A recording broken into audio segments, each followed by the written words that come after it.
All right, so I'm finishing up this problem, looking at my graph. So I have one that's going like this. The second one is here, coming. So there is an intersection there somewhere. So let's figure out the intersection.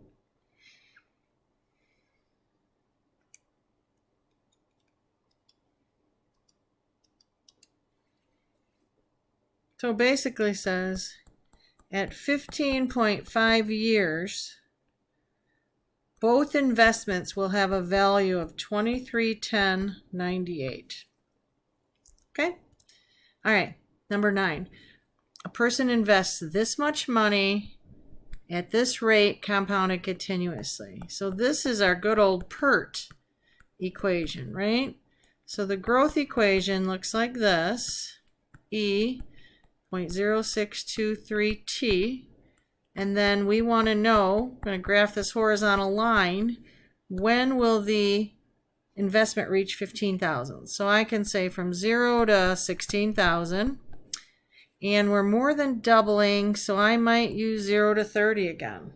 So I'm going to double check my window. 0 to 30 on the x's, 0 to 16,000 on the y's.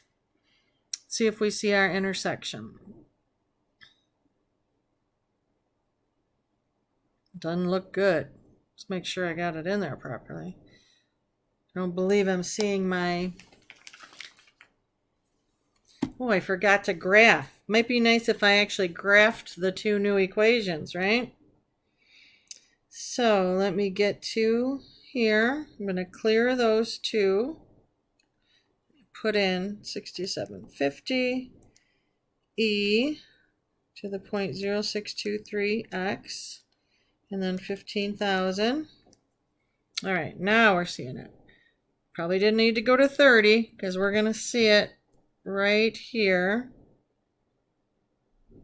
It's thinking. So what is my intersection? Second trace, intersect. First curve, second curve. So this says at 12.8 years, the value of the investment will be 15,000. All right. And that's the end.